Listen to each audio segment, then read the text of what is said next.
So that polynomial will have the requested zeros at -1, +2, and +4. And it will have them really in the most kind of straightforward way it possibly could. Now, well, what do I mean by saying something like the most straightforward way it possibly could? Well, there are actually a lot of polynomials. This is just a polynomial that has those zeros. There are a lot of polynomials that have those zeros. Even for the third degree polynomial, there are a lot of them. For example, this polynomial could come in and be much flatter. We could have a different polynomial that came through there flatter. We could have a polynomial that comes in the opposite direction. You would have to have a negative lead coefficient to do that. Let's say, if we had the right constants in there, the right pieces in there, we could have one that was really steep.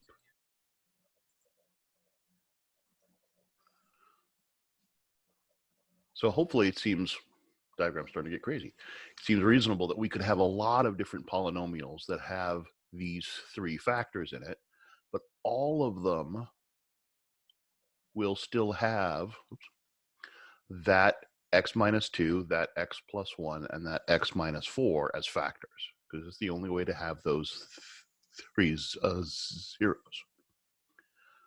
So if something happens and this problem changes from build a polynomial with those zeros to build the polynomial with those zeros such that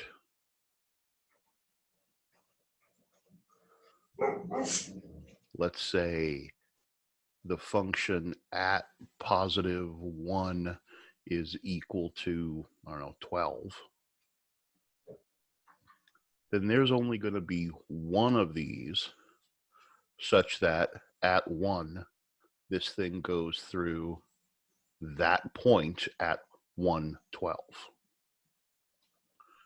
So we'd have to find the specific polynomial such that it goes through that particular point. The nice thing is there's only one adjustment we have to make to do that. If it's got those zeros, it still has to have these three factors. So that's not going to change. The only thing that's going to change is a lead coefficient. Because right now we have a lead coefficient of 1. That governs this thing's overall shape.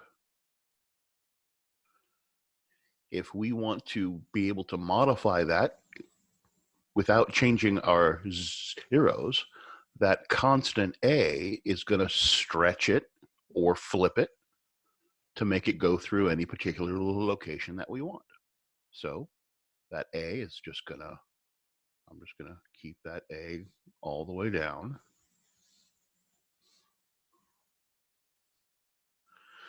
Now, down here, we could distribute that A in there right now, and we'd have ax to the third minus 5ax squared plus 2ax plus 8a, but that not terribly helpful to multiply that in. So leave it out there for a minute. So that would be our function, and we got to figure out what we need the value of this a to be to make it go through that point. Well, so we need f of 1. That's going to be a, and then this polynomial that we have such that x equals 1, a little bit of notation for you, such that x equals 1, and that has to equal 12. So if we put a 1 in here, this whole thing has to equal 12. So what happens when we put a 1 into this?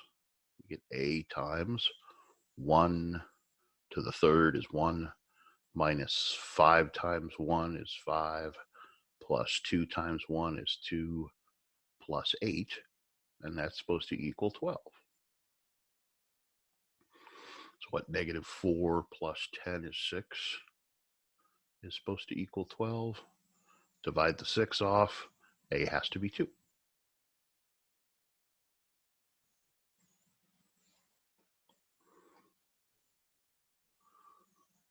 So our function ends up being 2 times this x to the third minus 5x squared plus 2x plus 8.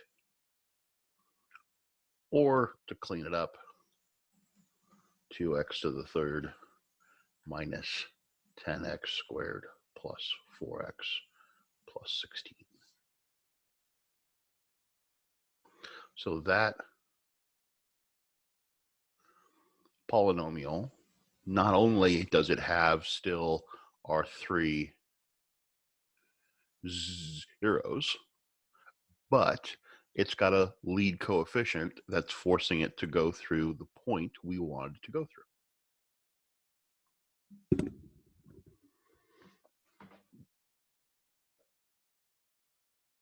Wait a second, I was still doing math. I got to the A equals 2, and then you plugged the 2 back into that. How did you get the 2x to the third minus 10x? So that I'm sorry, I lost you there. becomes the 2, no problem. So that 2 lands there, right? You just and distribute then it? just distribute it, yeah. Okay, cool. Now, sometimes this A value, that lead coefficient, ends up not being so pretty. It's not a nice number. Sometimes it's things like, 41/17 or something. If you have something like, I don't know, 12/19 times, x to the third minus 5x squared plus 2x plus 8, if it ended up being something really a not nice number, don't distribute it. It just makes the whole thing ugly instead. Just leave it out in front like that. If it's a nice number like a 2 or 5, yeah, go ahead and distribute it, clean it up.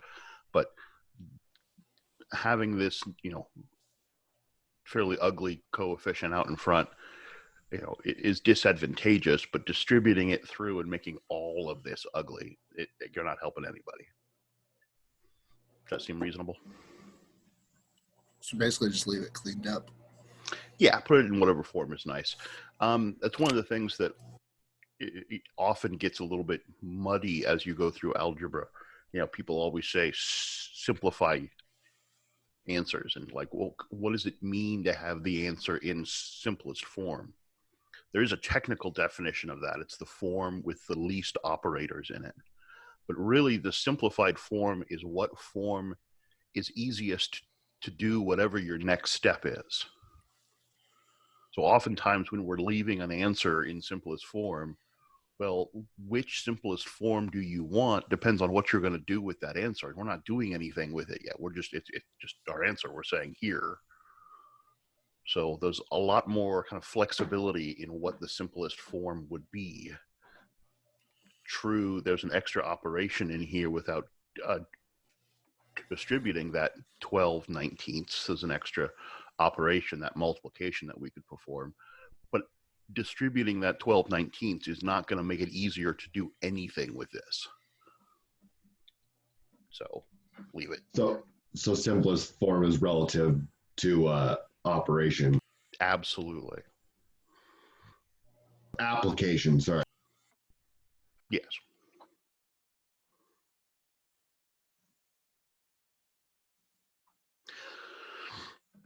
So this question is really a consequence of the things that we've already been talking about, our factor theorem and so forth. Usually we're trying to break things down and kind of to find these roots and answers.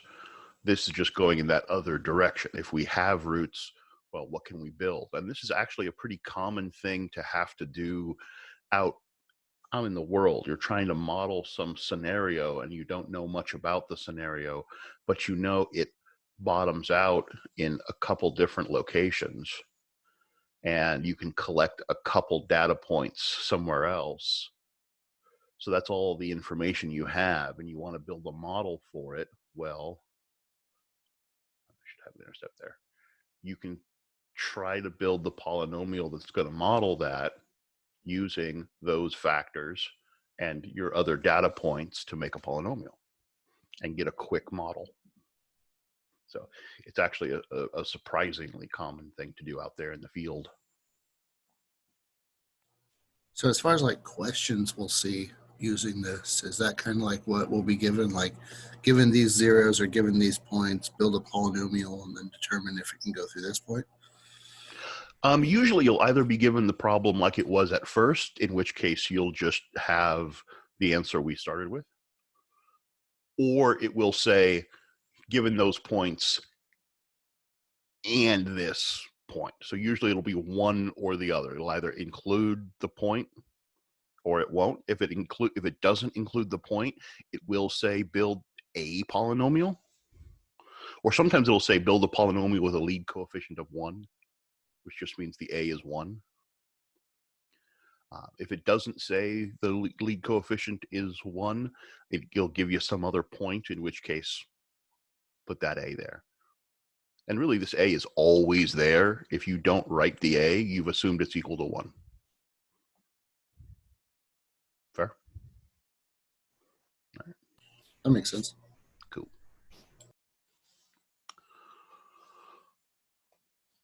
It's just sometimes I forget to ask, like, because we'll be going over a concept or whatever, but then I'll forget to ask, like, what kind of question we'll see it in. And then, like, I'll see the concept, but I won't know how to answer a question with it. And that's actually a big thing in the later parts of this section that we'll talk about, is seeing the same concept that we're about to use for different types of questions and realizing that, oh, this is asking me to use that tool. That can be a hard part in the latter part of this chapter. So we'll definitely talk about that in this chapter. So real quick, if we had, say, x minus 3 times 2x plus 1 times 3x minus 5, if those were our factors, because our goal is to be able to take a large polynomial and factor it and break it down into its pieces.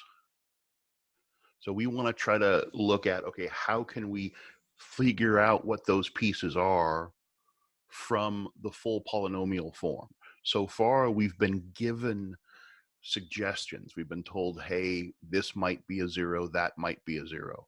We want to be able to do these problems without that. So to look at how we're going to do that, I want you to take just a moment and multiply these together real fast and see what we get. And think about where everything is coming from as you do that.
Anybody get that same result?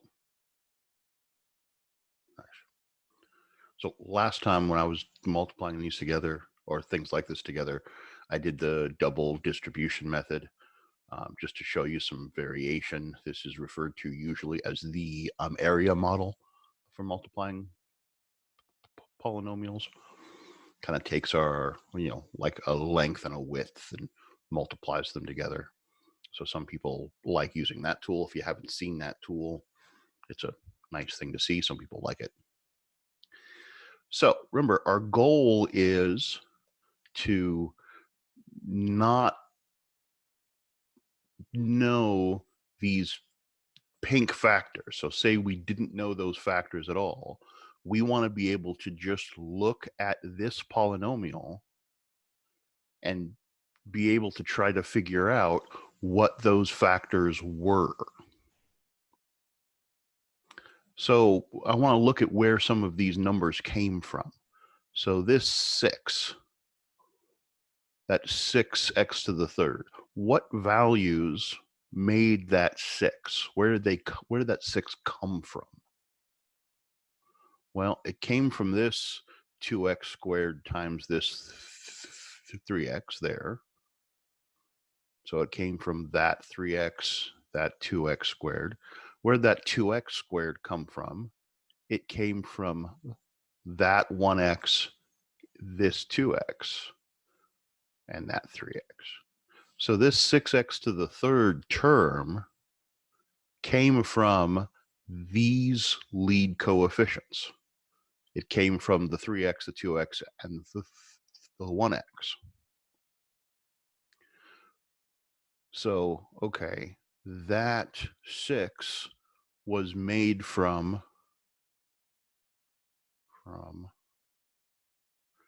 our x coefficients.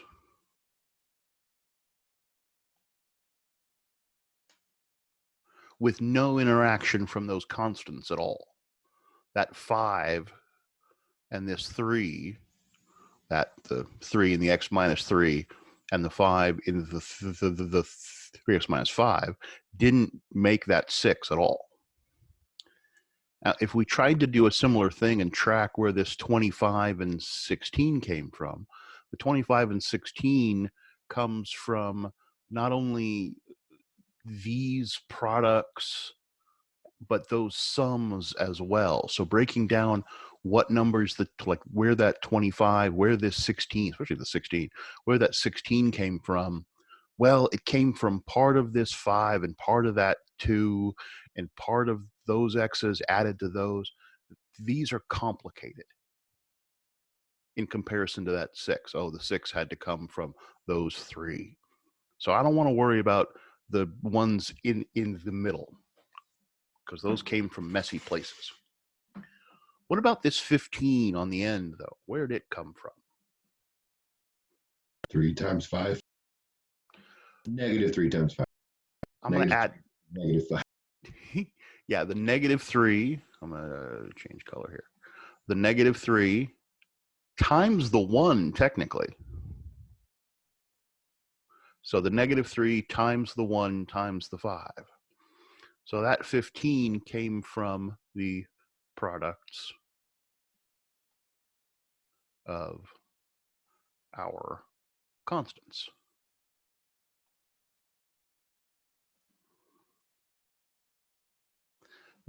Now, there are more ways to make 15 than just 3 times 5. You can have 1 times 15. Just like a 6, there's a couple different ways to make a 6. You can have a 2 times a 3, or you can have a 1 times a 6. Fair? So it's not going to be obvious which way of multiplying to make a 6 we had up here, or the order that they're in. But if somebody hands us, let me get this out of the way. If somebody hands us a polynomial that we're supposed to break down, let's say we're given, what do I want here? How about 4x to the third plus 2x squared minus 6x plus Yeah, how about, yeah, do I want 12? No, I don't want 12. How about 15? Yeah, well, I'm going to go with 15. If we want to figure out what our factors could look like, well, our factors have to be of this form. And we're going to have a bunch of them. Well, we're going to have 3 of them anyway, but they'll all have some sort of ax minus b. You could say ax plus b if you wanted to, but I'm going to go with ax minus b. And if we have ax minus b as a factor, then x equals b over a would be a root. Is that a fair bunch of logic? So our goal is to figure out what possibilities there are for that b value and what possibilities there are for that a value in this polynomial. Well, what do we know about this a? We know that a has to be part of something that multiplies together to make a 4. Fair? So a can't be like, say, 7. If a was 7, 7 times what makes 4? That's a nice number anyway. So really the only things that a could be is they could certainly be a 1, it could be a 2, or it could be a 4.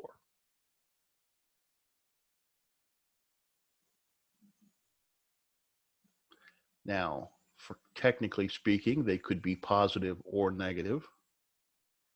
Yeah, this is a positive 4, but if, say, the -1 and the 4 were both negative, we'd get a positive result, right? So we have to consider the possibility that they could be both positive and negative. So those are the possibilities for A. What are the possibilities for this B value? Well, the B value has to be something that multiplied together to make that 15. So what multiplies to make 15? Well, a 1, a 3, a 5, or a 15. And again, they can be positive or negative.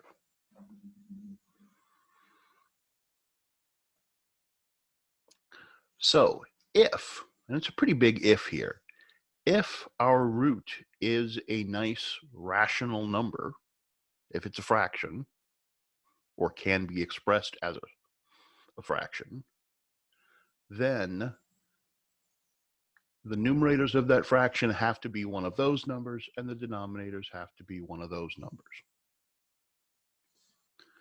So what this is going to allow us to do is make ourselves a list of possible rational zeros, every fraction that we can make out of these. So I'm just going to start with that 1. So 1 over 1, 1 over 2, 1 over 4. Oops. So we could make those fractions with that 1. Then the 3. 3 over 1, 3 over 2, 3 over 4. My internet had died. How did you get the 4x cubed plus 2x squared? Oh, that polynomial? Yes. Oh, I just made it up. So say we are given this polynomial and we want to break it down. So say we're going this way instead. Fair, Dan? Okay. So let's see, the 3/4, or we could have the 5 over 1, the 5 over 2, the 5 over 4, or we could have the 15 over 1, 15 over 2, or 15 over 4.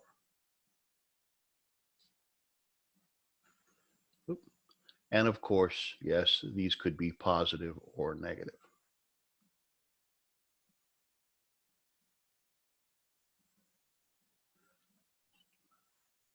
A lot of plus or minuses. Oh, it kind of creeped up that way. All right. So that is not a short list. Well, that's relative. It's not a tiny list. Let's see, we got 1, 2, 3, 4, 5, 6, 7, 8, 9, 10, 11, 12, then the plus or minuses. So there are 24 possible rational zeros. Again, rational because they have to be able to be written as a fraction. Well, what's the other option? There could be irrational zeros. So those would be zeros that have an irreducible square root in them. Or technically, they could also be non-real zeros. So this will only give us the real rational number zeros. Any zeros other than that, we have to find with other tools. Could they be decimals?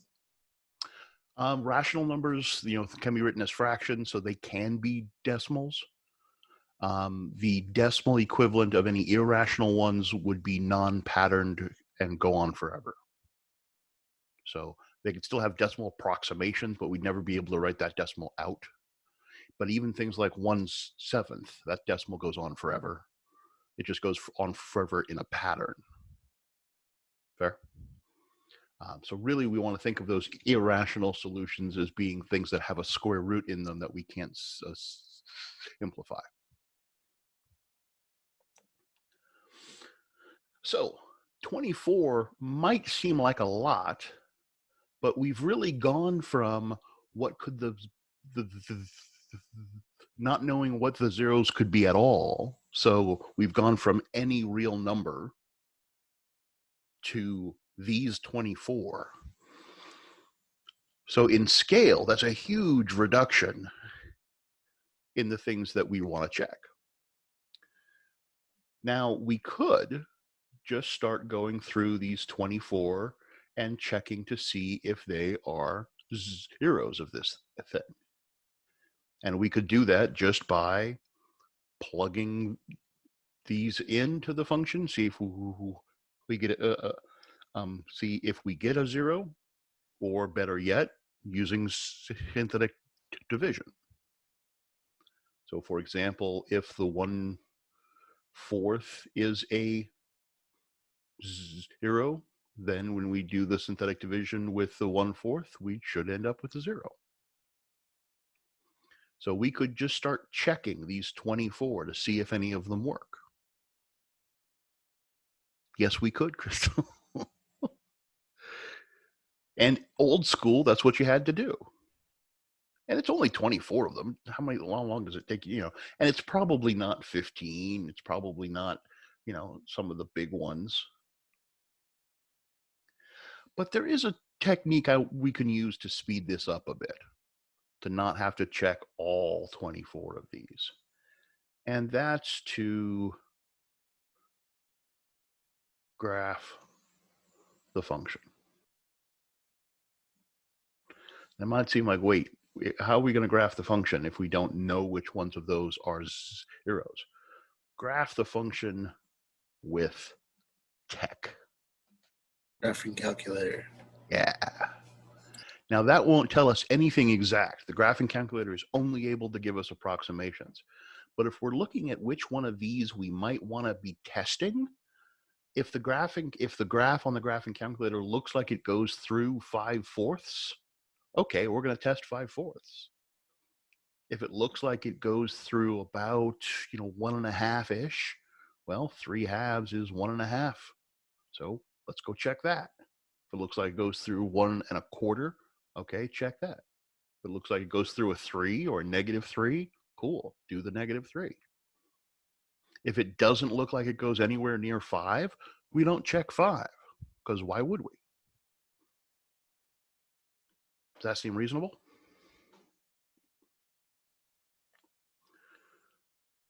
So I want to take a moment here and grab us a nice example.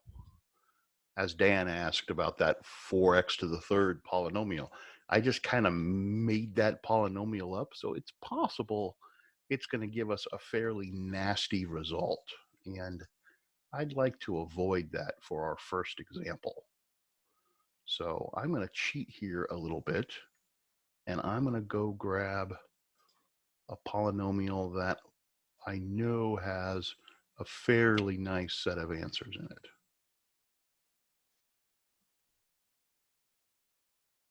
That one's too nice.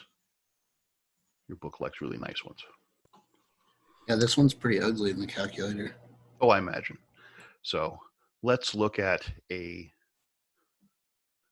hopefully nicer one here. So we're given some polynomial,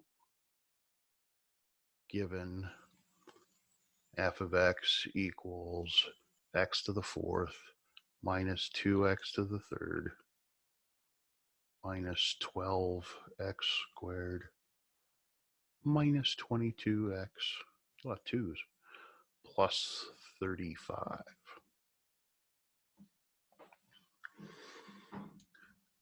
And our job is to find the zeros of f of x. Now, Andrew, this gets back to your comment a bit. This is going to be for finding zeros, but if we were asked to factor this, we'd use the same tools. If we were told that, say, say if we were told x to the fourth plus 35 was equal to 2x to the third plus 12x squared plus 22x, and somebody said solve that. Well, if you subtract all those over to set them equal to 0, that's this polynomial set equal to 0. So we'd by finding its zeros, so we'd be factoring it to find those zeros. This tool is going to be our response to a lot of different seeming questions. This is the tool for how do we break down and handle large polynomials. Fair? So anytime you got a large polynomial and you're like, how do I handle it? This tool. That makes sense. Cool. So formally, this tool is called the rational root theorem or rational root property, depending on, some people call it the rational zeros theorem. Either way, rational root theorem is what I usually go with. So the rational root theorem tells us that all of our rational zeros will be of the form b over a, where that b has to be a factor of our constant, and the a has to be a factor of our lead coefficient. We have a particularly nice lead coefficient in this case. Always love that. So the b's have to be a factor of 35. So the factors of 35 are 1, 5, 7, and 35. Not very many of them, so that's nice. And of course, they could be negative. Even better, the lead coefficient is a 1, so the factors of that lead coefficient 1 is just plus or minus 1. So our list of possible rational zeros is really just 1, 5, 7, and 35. And it's probably not a surprise that that lead coefficient of 1 is super handy. You're used to that when you factor.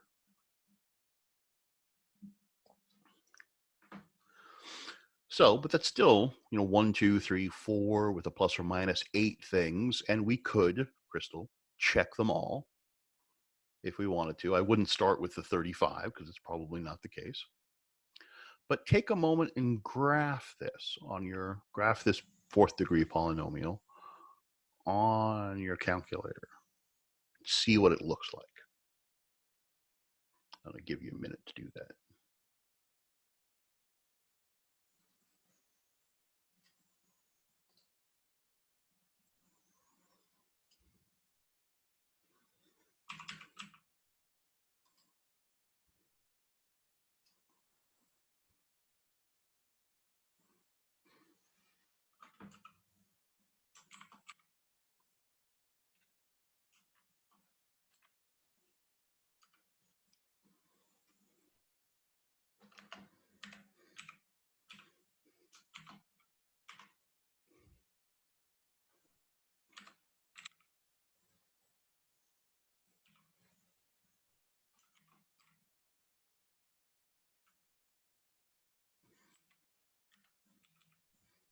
1 or 5?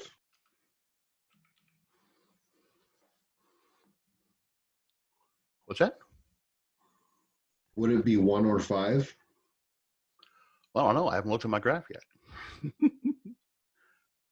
Whoa. How am I graphing this on my calculator? Letting y equals this. I can bring up a calculator. I was doing it in Desmos, but let me do a. Ooh, bring up I a like calculator. Desmos. I'm gonna do Oh, that. okay. Desmos. So, But I'm still confused as to how I'm doing that. So hold on.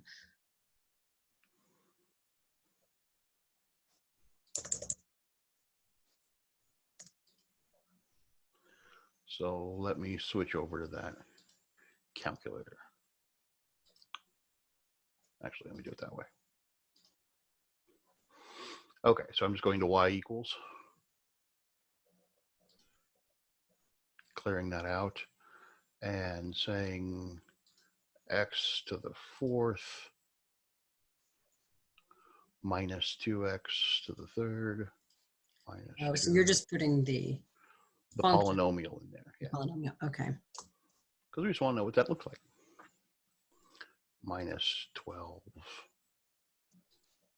x squared. Oops, that's not squared. Because once you graph it, you can look at the table and then it'll show you where y equals 0. And that's what you're looking for, correct? Yes, but that gets more difficult when you've got numbers like 5/7 and 16/3, because the table's not going to be as nice, if that makes Right. sense. But the nice thing is we don't need it to be as nice as that. This problem is, being very polite with us with numbers. We'll see the numbers get worse, but the graph is still going to be helpful. So if we have that polynomial there and look at the graph or the table, you can certainly use the table too. I think as the numbers get worse, the graph is going to be more helpful. We notice we don't see anything in those negatives. Now we're only looking up to 10, but our numbers only go to 7 except for that 35. So unless this thing curves back down and goes through 35, way out there, or negative 35, which we know it can't actually, because we know this polynomial opens upward, right? And has as many as 2 turning points.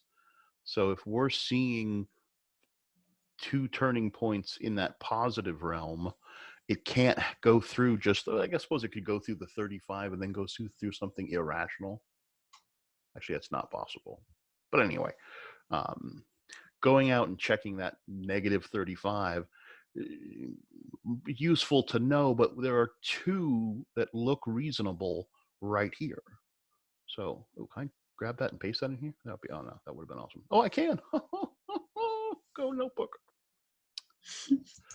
So that, whatever that value is and whatever this value is, that's certainly where I'm going to start checking. Fair? I know, I'm easily amused. So that looks like it's a 1. That looks like it's a 5. So let's go check negative 7. No, we're going to check the 1 and the 5. Now, it's possible that that isn't going through 5. It's possible that that is an irrational number that is really close to 5. Even if the table says at 5 you get 0, it's possible that it's lying. Not very probable at this stage, but it is possible. I had a friend who used to like sitting and building polynomials that would make the calculator round things off to 0 but not work. He was a crazy man, but and got bored really easily. But he would do it just to mess with students. So that positive 1 and that positive 5 look like they might work, so let's use them. So it doesn't matter which one we use first. I'm going to use the 5. And then not only do we want to use the synthetic division to check and see, does it work? Even if we're absolutely sure it works, doing the synthetic division will break down that polynomial into factors. It'll tell us what one of the factors look like. So what's going to be what, a 1, a 5, a 3, a 15, a 3, a 15, a 7, -7, and a -35. So great. It did work. We know that x minus 5 is a factor. It's not a disguised irrational number.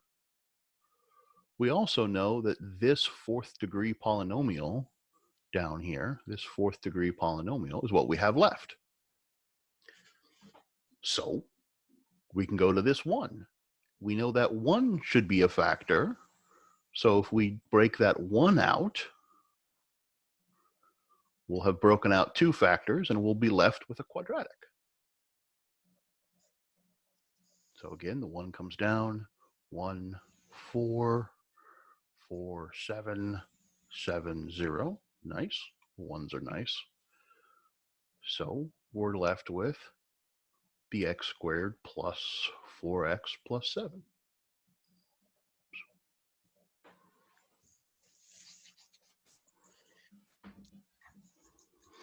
Does that part seem reasonable?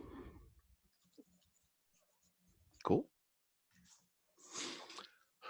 So we have 2 zeros so far. We have x equals 5 and x equals 1. This thing doesn't look like it has any more x-intercepts, but this is a fourth degree polynomial, and we know a fourth degree polynomial should have 4 zeros. So how are we going to find the other 2?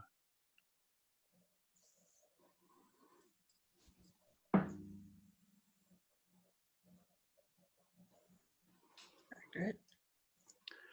Well, if this was factorable, but it's not. And we know it can't be factorable because if it was factorable, we'd see the other x-intercepts. Fair? And we don't see the other x-intercepts, so it can't be factorable. And if we look, just fight with it if you want, it's not factorable. How else can we find where this thing is equal to 0?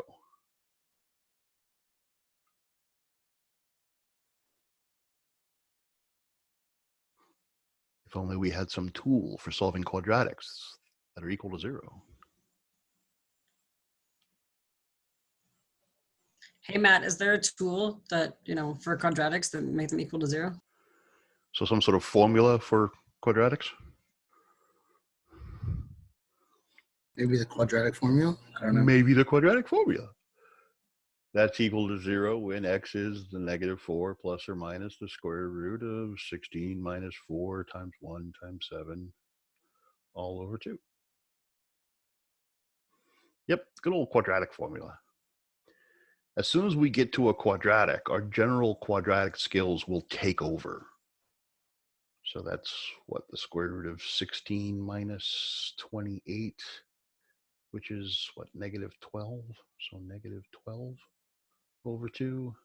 So -4 plus or minus 2i square root of 3 over 2. Non-real numbers. Yep, non-real numbers.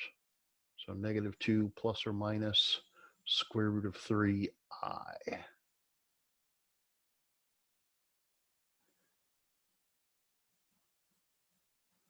So our 4 zeros are x equals 5, x equals 1, and x equals -2 plus or minus square root of 3i.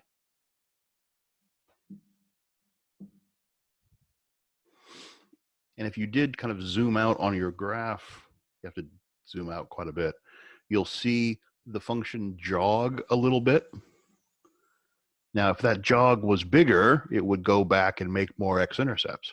But the jog isn't big enough, so it's just giving us the 2 little jogs. Those little jogs are these complex zeros showing themselves. So those little hiccups in the graph is those nice zeros that are just not real. I have a video somewhere that talks about them. If you imagine, say that's your x-axis and that's your y-axis, and we've got this part of the graph that's coming down like this, and I'm saying, okay, these are like intercepts, but they're complex numbers. If you go out into the complex plane for your x, go into the I plane on your X and have this be a complex plane instead of a real line, the function actually does dip down and go through that axis again. It actually has a surface to it and eventually does hit at 2 points here. And those 2 points are in the complex plane, the -2 plus the square root of 3i, and the other one would be -2 minus the square root of 3i. So there really is a graphical interpretation of these two answers if you want to go into complex graphing. Andrew doesn't want to. That's fine. But there's actually some nice ways to visualize those answers. The problem is you have to go into third or fourth dimensional spaces. So it's neat though. So anyway, Justin, you asked a day or so ago about, what if we're not told these zeros? Because so far somebody has had to come along and say, okay, this is a 0 or these are zeros, find the rest of them. So, okay, they're going to stop telling us that.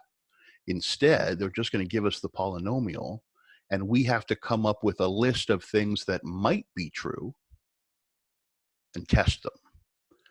And we'll do some more examples of this tomorrow, but comparing both this list and that graph together is a really helpful way to do that. Okay? Building the toolbox. Yep. So my question is, like, say you graph it and there's just like everything's ugly. Mhm. Everything's in between lines. You couldn't tell where it would be. You're just kind of like guesstimating at that point, like what would be the most accurate. No. Well, yes and no.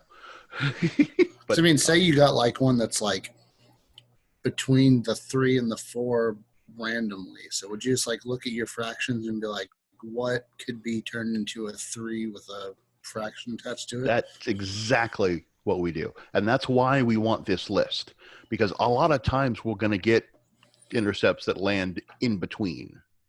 And I don't know if this is a 3.3, a 3.4, or 3.5 or whatever, but I'm going to look on my list and go, okay, what's 3 and change? Well, that 15/4 is 3 and a little bit, right? So if that's a rational number, the only possible thing on my list is 15/4.